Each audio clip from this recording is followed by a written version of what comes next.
Trick or treat, Rovers can't be beat. We're sitting second in the bloody league after a kick-ass victory against Hull City. We'll talk about that and more. Woo! Next.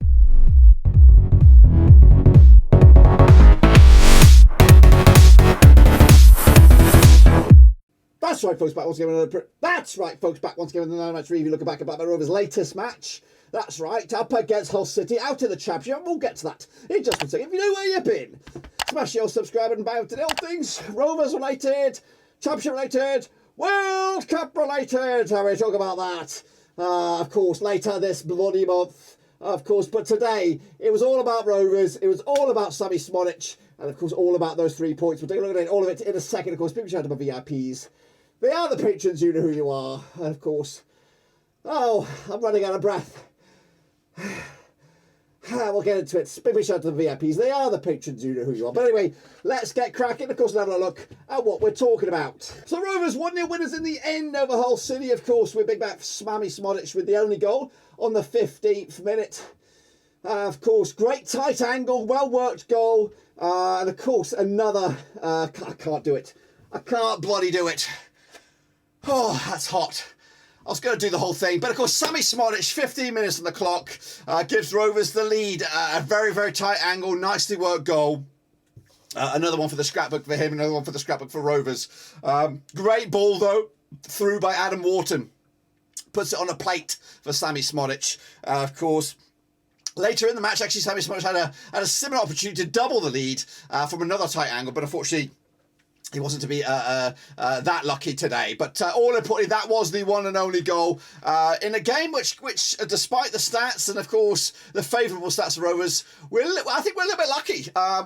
We did have chances to maybe score more goals in this game, but so did Hull City. They were very, very close a couple of times and will go a little bit hard done by not find the back of the net as well. The questions that run through my mind is why on earth is Oscar Esteban on the bench and not starting this match? He's been prolific for Hull City this season, and I know, of course, recently Hull came out with a 3-game winning run, of course, decent result against Rotherham, of course, but yeah, if surely the guy's got to be playing. So question marks going to be made about that, and of course, what's going to happen moving forward. Of course, a new manager must be awaiting in the wings. I understand that Hull City are maybe awaiting or putting that decision on hold until 2023. Give the lad Dawson a chance to maybe cement it, the appointment on his own. So that's of course to be decided. But all in all, back on the day, KCOM 1-0 win. Rovers 3 points back. As you see from the stats there, 47% possession for Rovers, 53% possession for Hull City. We had 14 shots compared to their 7. We had 6 on target, 0 for Hull, which of course is quite bad. And we've been there. We've been there at Rovers. We've been with the 0 shots on target. We've been there. We haven't actually been games where we've had no shots at all, I think. Of course, as for the passes, 481 compared to their 516. We had a pass accuracy of 78% compared to their 79. We had just the 1 corner, actually 3 corners compared to their 6 as well. But all in all, Rovers were good. Clinical, especially in defence, clean sheet to boot. We're very, very happy for Wharton, Hyam, of course, and Kaminsky with another clean sheet. So fair play to them. And again, big shout out to Lewis Travis playing out right back. Not his preferred position, but enough. Did a good enough performance to perhaps maybe even trouble that right back spot, maybe even contend for it. I mean, I don't know if he doesn't want to play there, but of course he did an absolute great job, fantastic job debutising for the likes of Britain or Hedges or whoever was going to be there normally. So they're going to, of course, start 11. So shall we kick it off with Hull City? They, of course, start with Baxter between the sticks. Jones, Figueiredo, Greaves and Christie, Ryan Woods, Siri, Doherty, Slater, Pelkas and Longman up front. Of course, there's a bit of youth in this team, of course, a couple of players there. A young goalkeeper. Greaves is pretty young, but of course very hotly tipped as well to do very, very well as well. As for the substitutions, we saw Brandon Fleming coming on, Louis Coyle, a Turfan as well, Szmodics and Esteban. So a lot of money on that bench. 14.22 million pounds worth of talent on that bench. Of course, as for Rovers, Kaminsky with 2-6, of course, Scotty Wharton, Dominic Hyam, Pickering there, Travis at the right back, Adam Wharton Morton, of course, already valued at £2.25 million. We've got Tyler Morton, of course, Tyrese Dolan, Diaz, Szmodics, and of course Sam Gallagher as well. On the bench, we only had £4.6 million worth of talent. We did see Ayala, Carter, Dacarino, valued at £1.8 million. How shambolic is that? And Jack Vale, who worked his ass off today. So fair play to him. Let's take a look at some more stats then for you at the game. Of course, we had, well, there are 708 touches compared to our 664. There's 516 passes, 481 for us, 14 shots for Rovers, 7 for Hull. Of course, Rovers, shots coming from Szmodics with 5, Gallagher with 3, Diaz with 4. Wharton with, of course, an effort. Both Whartons actually with an effort. As for Hull's best chances coming through Greaves with a couple. Pelkas, Slater, Longman, Turf as well. Esteban came on, but he failed to deliver anything of any significant value. So maybe that's why he's not starting. Of course, 24 clearances for Rovers. Let's take a closer look at the teams here, or the match rating, should I say.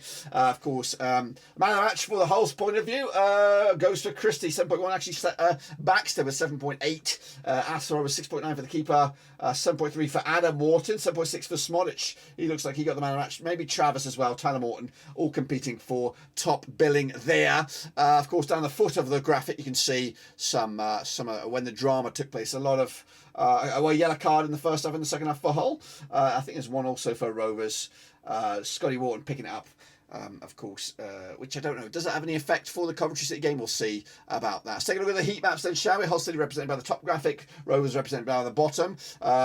Pretty even sort of Stevens, of course, Rovers in the defensive third. A lot of possession there, not much going forward. As for Hull City, they did seem to have a bit of possession, more scattered, and definitely down that left-hand side, as you can see, even creeping into the 16-yard box for Hull City. So, you know what, it's not too shabby on their behalf. Good effort.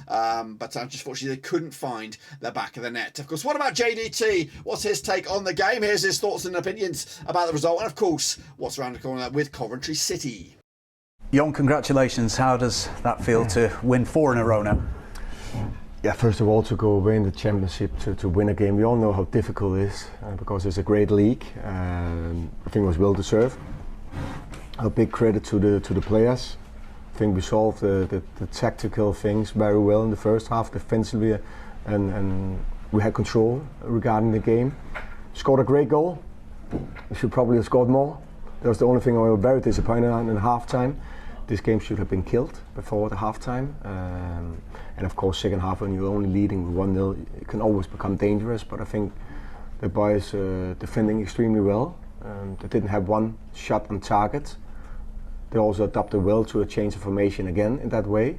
So a great win and a good performance. And it's good to see that we can give something back to our fans. And also after the game, staff, players went to the fans and created that togetherness. So great to see.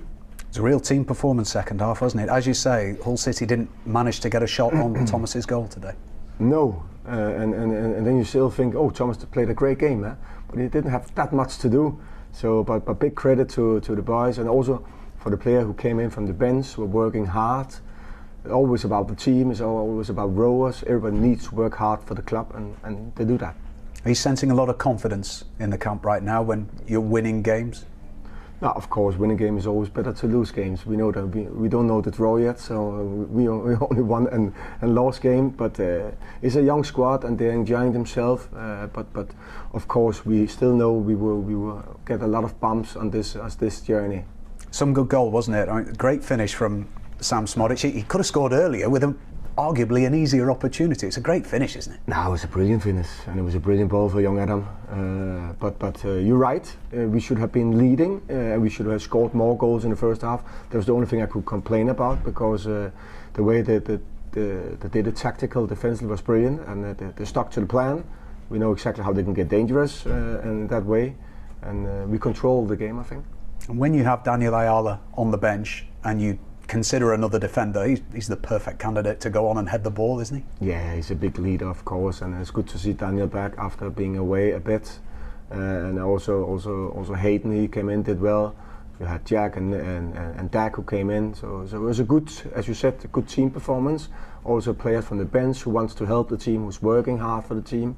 So I think it was a deserved win in that way. Is there something that pleases you most today, Jon, from what you saw? Not that we can adapt and change formation like we could. That's positive. I think that's extremely positive, and a big credit to the togetherness that the lads are showing. Another clean sheet. I know Thomas would love that. The defender loved that. I like it as well. So nice. Games are ticking down now to the World Cup break, aren't they? Just how important are the remaining ones to continue how you're doing with these wins? No, each game is important, and we go on the pitch to win every game, and we will keep on doing that. And we will lose some of those games as well. But we always go with that mindset. We want to win. We want to do a good performance. But at the end of the day, it's about doing the right things, and of course also the opponent. And there's some good opponent in this league. I just ask you one thing going ahead to the game on Tuesday. I know you've been concentrating on this game, but Coventry City have got some problems with their stadium. Yeah.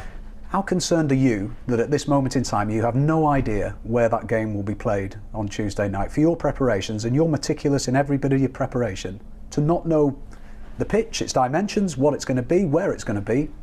Is that right, Jon? I'm very flexible, first of all. The lads will not be disturbing regarding that. We are planning like we are going to play the games. The only thing I'm disappointed over, if you can say it that way, our fans that don't know where to play. They need to travel as well. So yeah, and they get it to know it maybe the day before. That's not a good way to act for the supporters. Football is for the supporters. That's the only thing I can complain about. We need to play it and we need to deal with the situation, and that's life. Has to be better though, doesn't it? There's got to be a better way than this is Saturday night and this game's on Tuesday. I don't know the rules, so I can't complain about all those rules when I don't know them. The only thing I can think about is our fans. Okay then, folks, what's been said on social media. Let's take a long, hard look at it. Of course, Liz Lewis said, Tyler Morton fist pumping the badge at the final whistle is my new favourite thing. Mike Delap said, at the moment, we're just very difficult to beat. How good it feels to be able to say that.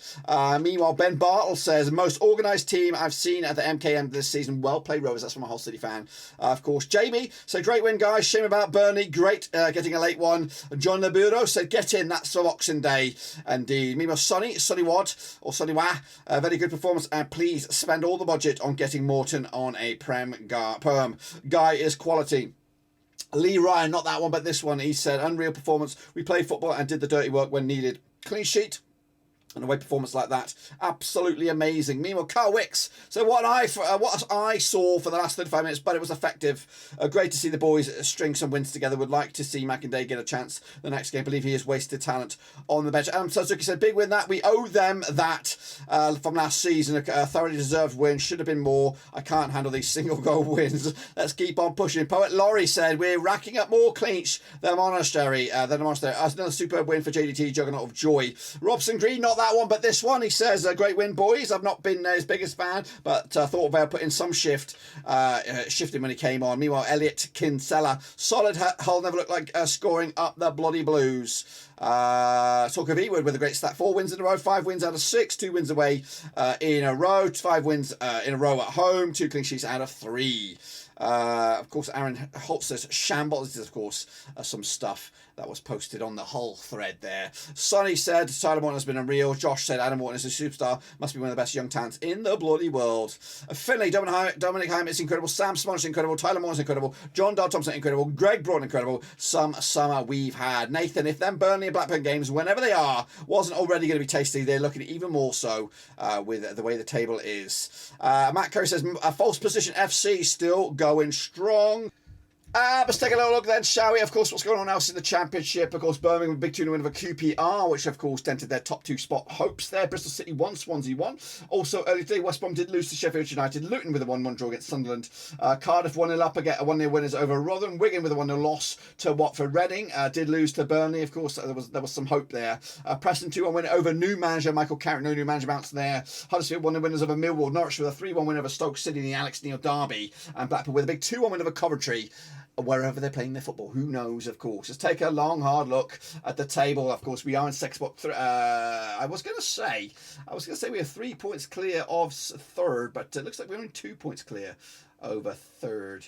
Did we change this? Has this been changed? Has this been changed? Let me see. Let me bloody see. Let me see. Yeah, it is. It's right.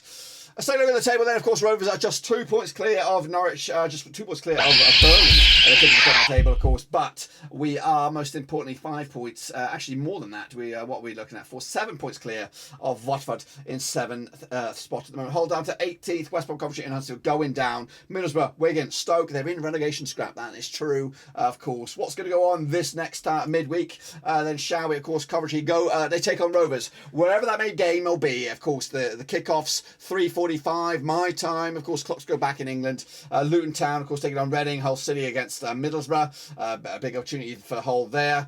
Preston, of course, taking on Swansea. West Brom against Blackpool. Bristol City against Sheffield United. Burnley take on Rotherham. Huddersfield take on Sunderland. Norwich City take on QPR. Wigan take on Stoke. Birmingham against Millwall. And then Cardiff, they take on Watford this weekend as well. I think that's all I've got right here, guys. Of course, make sure, of course, you smash your thumbs up, smash your subscribe. Big shout out, of course, Blue Rose Capital for sponsoring this segment of the channel. And of course, we look forward to Coventry City. That's, of course, on Tuesday. Back in the hot seat I will be, I believe. So make sure you come back for that. But until then, guys and girls, of course, smash your subscribe, smash your thumbs up, smash the little bell. Of course, it is Halloween out there, so be safe. But of course, the real trick or treat is sitting second in the table, and that's the automatic spots. If this league was to end today, we would be back in the motherfucking Premier League. Of course, that, of course, is not the case. We keep on going, keep on trucking, and go again on Tuesday.